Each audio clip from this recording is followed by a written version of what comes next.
Praise the Lord. Ahanba magtada yengbiriba amasung tabiriba ichil nausing ichel lima pabung sing mayam pumnamagpu thamoidagi nungsiba amasung ikai khumnaba uchari. Mayam ngasi ayuktagi tum hugulakpadagi hauna ingonda iramda Manipurgi damakta Ishorda haizaningbagi amasung ay numit khudingi haizay adubu ngasidi Ishorda haizabagi wapaw oina video oina mayamda semduna mayamda yenghaningbagi apambase ingonda fauzare amasung yengbiriba punamakta awa anadagi langtaknabadagi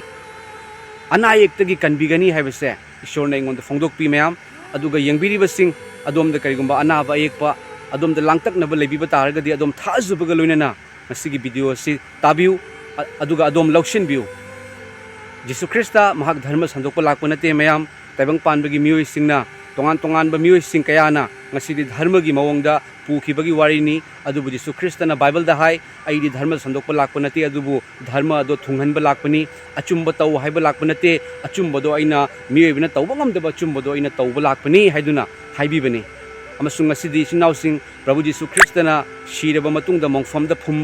phumduna hingatkiba haiba mongfamdo ado hana i jenganjarake mayam matik leiraba mongfam ashibabu joy tawduna hingatkiba Jesu Krista gi video asengba mahaki mongfam gi photo asina video asina adom thazabiu adom da anaba ek leiba taragasu langtaknaba leiba taragasu adom Jesu Krista da kaubiduna adom haizabiu mahakti kanbirage haiba ishorni choktaraba awa polum pubasa ingonda lau aina ne khoibu patha hange haiba ishorni chilnawi chelima pabungsing adom gi awaba adom gi langtaknaba adom gi anaba taibang panbada kanana su uramdaba yai khangamdaba yai adubu mahakna di khangi haiba haise ai phongdok sage amasung asidi iramda Manipurgi damak relief camp da leiriba ima pabungsing ichilnawi chel singi damak amasung awa ana taraba singi damak da ai haizarake mayam aduga ai dikana sunachade mayam ai pham paiba ai Christian gi pham paijade ai chamna Jesu Krista na ai bu khangan biba ingonda uhan biba lei maram aduna ai Jesu Krista bu aina thagat charibani amasung ai gi punsida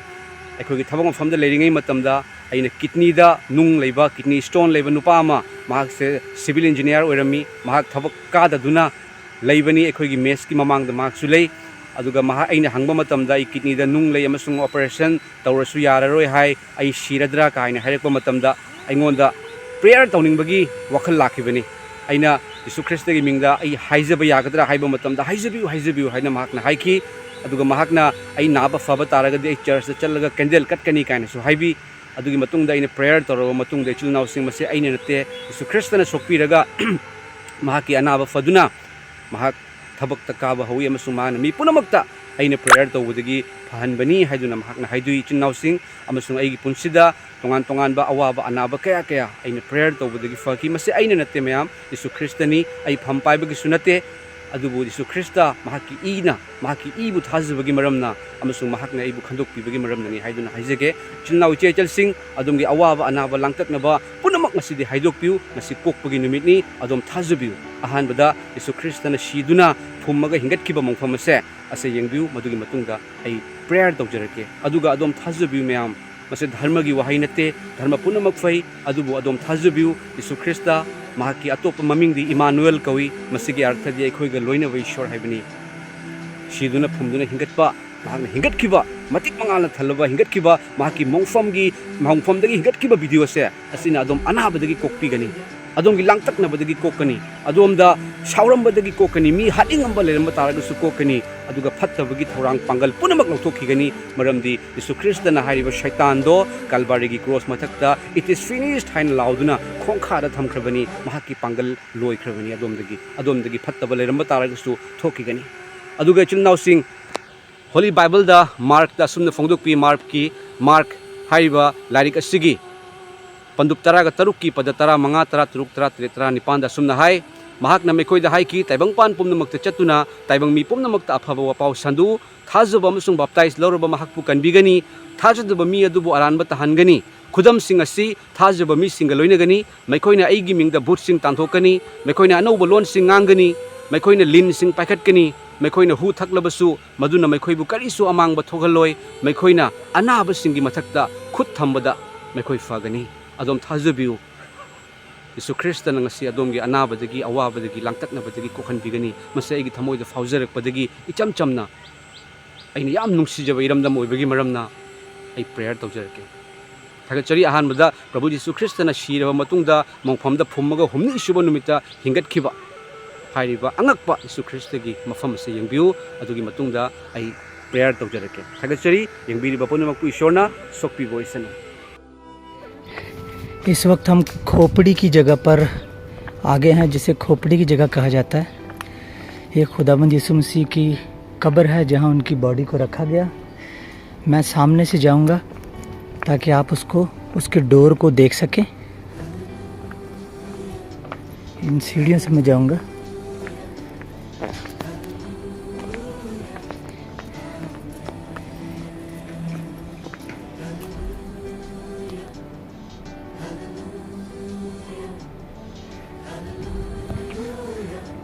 ये दरवाज़ा जो आप देख रहे हैं,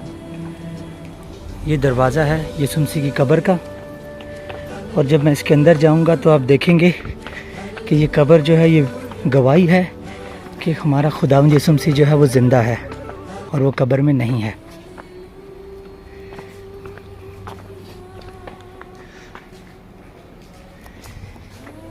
ये पत्थर है जो कब्र के सामने रखा गया था, उन्होंने एक साइड पे इसको रखा हुआ है। ये वही पत्थर है जो कब्र के सामने रखा गया था। गेबी, लेट्स गो इन।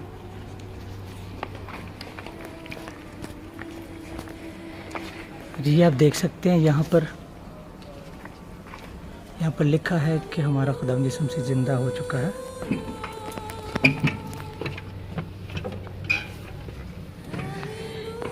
ये वो कब्र है जहाँ पर हमारे खुदावंद यीशु मसीह को रखा गया। यहाँ पर आप देख सकते हैं, मैं आपको दिखा दूँ कि यहाँ ताला लगा हुआ है, इससे आगे किसी को जाने की इजाज़त नहीं। और इस जगह पर खुदावंद यीशु मसीह की बॉडी को रखा गया। मैं थोड़ा ऊपर से दिखाता हूँ आपको। ये यहाँ पर ये जगह है जहाँ पर बॉडी को रखा गया।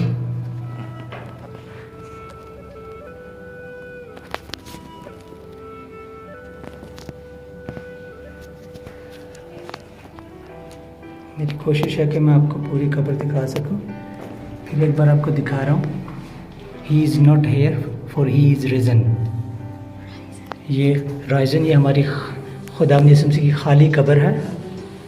जो कि इस बात की गवाही है कि हमारा खुदावंद यीशु मसीह ज़िंदा हो चुका है। मैंने बड़ी कोशिश की कि आपको दिखा सकूं। जो हमारे बहन भाई पाकिस्तान से इतनी दूर नहीं आ सकते, ये उनके लिए मेरी छोटी सी कोशिश है। मसिनी चिलनाउ चे चलिमा पाबुंग सिंह प्रभु यीशु ख्रिस्टना तैबंग पानबद लाक्पिदुना असेंग बिले साबिना पोक्तुना शीदुना फुमदुना मसु हिंगतखिबा अथोइबा महाकी मोंगफमदो येंबिरिबा पुनमकपु ईश्वरना सोक्पिबोइगनी ईश्वरना कनबिगनी महाकना हाय अनाबसिंग नादबसिंगना माइबा मथौ तादे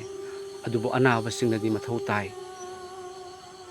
अइना धर्म चेनबसिंगबु कौबा लाक्पा नते अदुबु पापी सिंगबुनी अइना लाक्पदी अनाबा फहनबा लाक्पनी अइना लाक्पदी अवाबा लांगतकनबा कोहनबा लाक्पनी चिलनाउ सिंग चे चिलिमा पाबुंग सिंग अदोम थाजुबि हुजिक नुमिदांग ओइरे अइ अदोम सिंग दमकता इ हाइजरके अदोम की पुंसिदा अनाबा तोंगान तोंगानबा मखलि अनाबा अदोम की पुंसिदा हाइदोकपा यंगमदबा अनाबा लांगतकनबा लेरगसु अदोम थाजुबिउ यीशु ख्रिस्टना फहनबिगनी महाकना फहनबा ngami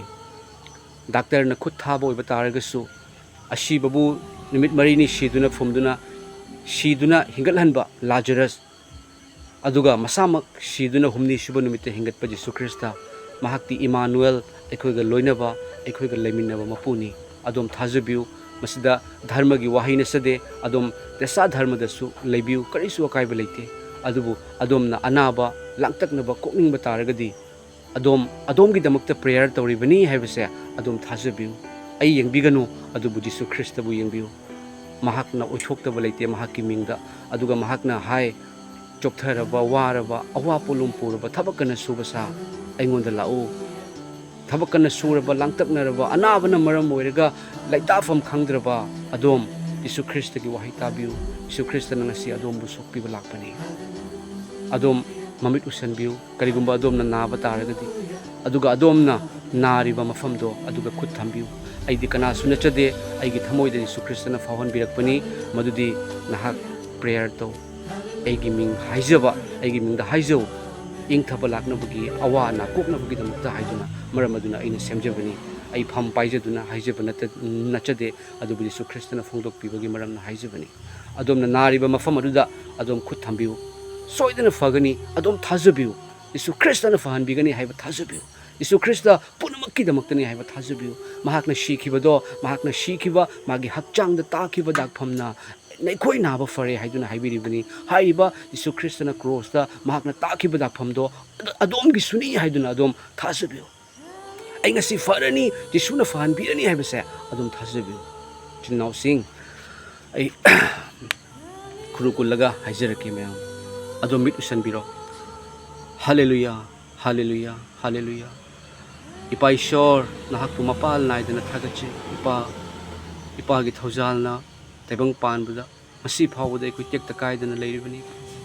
इरमदा मणिपुरदा अवाबा लांगतकनबसे उबा मतमदा इपा नाहकना असुकी मतिक इपा नुंगाइतबा अमसुंग नाहकना कनबिबा पामे अमसुंग इपाना सोइदना कनबिगनी मरम अदुना इपाना अइगोंदा फोंदोकपिदुना इरमदा मणिपुरगी दमकता प्रेयर तौनबगी अइगोंदा अनिंगबा पांबा फावहनबिरकपनी इपा अहानबदा नचान हाइजरी मदुदी येंबिरिबसिंगी मरक्ता मैतैलोन असिबु खंगबिरिबा येंबिरिबसिंगी मरक्ता मैखोगी हक्चांगदा लैरंबा अनाबा अयेकपा लैरंबा लांगतकनबा मिकुप असिदगी यीशु ख्रिस्टगी मिंगलेना पुकोकोपो ओइरसनो यीशु ख्रिस्टना काल्वारीगी क्रॉसदा ताखिबा महाकी नाहकी इपा नाहकी हक्चांगी दागफमना मैखोगी अनाबा फाबो ओइरसनो प्रभु यीशु ख्रिस्ट इपा नाहकना इपा नाहकी मतिक मंगालना शीदुना फुमदुना हिंगटपा इपागी वहाय अमसुंग इपाना हाइबी मदुदी नैखोइना थाजरबा नैखोइना अइगी मिंगदा अनाबा फहनगनी नैखोइना अइगी मिंगदा भूतसिंग तांथोकनी नैखोइना अनाबसिंगी मथक्ता खुद थम्बदा फगनी इपाना चाना खुद थमजरी इपा अनाबना मरम ओइरगा वारबसिंग अनाबना मरम ओइरगा करमना कोकदगे हाइदुना खल्लिबसिंग इपा अमसुंग इपादा ngaजरिबसिंग इपाना थाजरिबसिंग मैखोइसिंगीदमक्ता खुद थमजरी इपा यीशु ख्रिस्टना मैखोगी अनाबा पुनमक मरु फंगना मोथतखिबा ओइरसनो मैखोगी अनाबदगी पुकोकोपो ओइजरसनो इपा ईश्वर इपाना फहनबिरे अनाबा मखल पुनमक अनाबा किडनीगी अनाबा लिवरगी अनाबा ब्रेनगी अनाबा अदुगगी सरुगी अनाबा कैंसरगी अनाबा पैरालाइज की अनाबा पुनमक तैबंग पानबदा मियोइबना खंगदबा अनाबा ममिंग लेतबा अनाबा ओइबा तारगसु यीशु ख्रिस्टगी मिंगदा पुकोकोबनी यीशु ख्रिस्टगी इपाना अदोमगी अनाबा अदोमदगी लौथोकपिरबनी यीशु ख्रिस्टना अदोमबु यामना नुंसे अदोमगी अवाबदगी कोखन्नबगीदमक्ता यीशु लाए अदोम रिसीव तौबियु अदोम लौसिनबियु आमेन हाइबियु अदोम लौसिनबियु यीशुगी इना अदोमबु कुपसिनबा लाए अदोमगी अनाबदगी यीशुगी इना चावी अदोमगी अनाबगी ममिंगदगी यीशुगी ममिंगना चावी डॉक्टरना खुद थाबा ओइरगसु मिकुपसिदगी अदोम फाबा ओइरो हालेलुया आमेन इपा ईश्वर इपागी मतिक मंगाल सर्गदगी इपागी पांगल थवाई संबगी पांगल हिथबियु इपा नचादी कनासु नचदे इपा अदुबु इपागी अचुंबा इपागी पांगल खंगबा ओइरसनु इपा तैबंग पानबदा मियोइबसिंगना इपा कनानो यीशु ख्रिस्ट महाक्ति पुनमक्किनी हाइबदो खंगबा ओइरसनु पुनमक्की हक्चांगदा लेरंबा थाजबा महाक्की हक्चांगदा लेरंबा अनाबा मिकुपसिदगी प्रभु यीशु ख्रिस्टना कोप्पिबा ओइरसनु आमेन हालेलुया थवाई संबा होली स्पिरिटना सोकपियु इपा इपाना सोकपियु इपा ईश्वर होली स्पिरिट मैखोइबु सोकपियु मैखोइगी नुंगदगी अनाबा लौथोकपियु मैखोइदा मखल पुरुनुकी अनाबा यीशुगी मिंगदा लौथोकपियु यीशुगी मिंगदा फरबनी यीशुना सोखरबनी थवाई संबा होली स्पिरिट इपा मैखोइगी अनाबा लौथोकपियु मिकुपसिदगी मैखोइगी अनाबा फरसनु डॉक्टरना खुद तारबा अनाबा मिकुपसिदगी फाबा ओइरसनु कैंसरगी अनाबा फाबा ओइरसनु एड्सगी अनाबा फाबा ओइरसनु किडनी स्टोनगी अनाबा फाबा ओइरसनु किडनी डैमेज की अनाबा लिवर डैमेज की अनाबा in the name of Jesus be healed फाबा ओइरसनु सरगदगी Ipa Pongal थवाई Singh इपाना फहनबियु इपाना फहनबिरे इपाना कोखनबिरे इपागी मतिक मंगालदो अचुंबदो खंगबा ओइरसनु अदोमगी अनाबदगी Yeshu ख्रिस्टना निंखा तंबा पिरबनी amen amen amen चिन्नाव Singh इचे इचल Singh Yeshu ख्रिस्टना अदोमगी अनाबा अदोमदगी लौथोखरबनी adom thazabiu Yesu Kristana adombu yamna nungsi Yesu Kristana adomgi anaba punamak lauthokhrabani adomgi anaba mafamda Yesu Kristana khut thamkhrabani Yesu Kristana adomgi anabadagi hena chawi ipa hallelujah ipa gi matik mangal pangal asidagi punamak tahi thabi borsanu aduga maikhoina achumba khangba oresanu ipa thawai asengba Holy Spirit touch them makhoi sokpi makhoi suna hakina changaktani makhoi gi waraba anaba kokpiba namba mapu ipa nangonda haijari ipa thagachari ipa na fahan bikre hallelujah chilnau sing adom gi anaba pukoko obani adom comment tobiramo adom gi haksang da kari fawi habdo comment tobiramo adom na thazubaga loina adom na tabi bataragadi masi adom na ubiriba Yesu Kristo gi hingat kiba mongfam masung Yesu Kristo gi pangalna adom gi anaba ko obani thagachari aduga iramdam Manipur Yesu Kristo gi thaujal dagi ingthaba tapthaba lamdam ma oiresano masung relief camp da leiriba singi damak so mutang haijarake meham ipa relief camp ta leiriba waraba ima pabu iche chil na punamak damak so haijari ipa mekhoi gi hanagi mekhoi gi yum asing mayum da halan biu prabhu lengang pairiba sarkar pairibagi thamoi bu ipana sokpiduna hanagi yumda mayum da amuk hanjanba yanabagi tamakta ipana thorang tawbiu ipa isyo ipa nangonda sinajari prabhu ipa waraba singse ima sing kayana icha sing kayana chilnau kayana pabung kaya na ipa kaya baji kaya awabado ipana kokhan piu haiduna nachana khuramjari iramdam Manipur ing thabalamdam ohen biro prabhu shaitan gi pangal lera makasu ipana kalbar gi cross gi khongkhar thamkibagumna iramdam Manipur gi awaba anaba langtaknaba punamak kokiba orisano aduga ishor nahaki pangal nungsiba haita biborisano aduga dharma mayam leresu ekhoi amatani dharma gi achumbado ekhoi taunaduna ngangnaduna ekhoi chilnauni haibagi nungsibado lakpa orisano prabhu ishor relief camp de leiriba ima pabung chil nau che chel punamak kidamakta haijari ipa mekhoi de ingthaba pinabiu mekhoi de ingthaba pibiu ipa ishor mekhoi gi nungda haithabi ipa ingthaba haibase taibang panbagi sana lupa na fangde thawai gi ingthaba di Yesu Krista nahak na phangan bangami na amasung nahak na hai aina nangonda ingthaba pige haibado ipa mekhoi de ingthaba pinabiu ipa ishor Yesu Krista leiri waga nu langtak na ganu haibagi ingthaba do pinabiu thagachari hallelujah thagachari ipa isyo nasana nijaba haijaba punamak ipana tabire amasung ipana punamak ohenbire thagachari praise the Lord hallelujah amen chinau sing yengbiri ba tabiri ba sing punamak pu isona loina bibo isanu adongi anawadagi isona kokhanbigani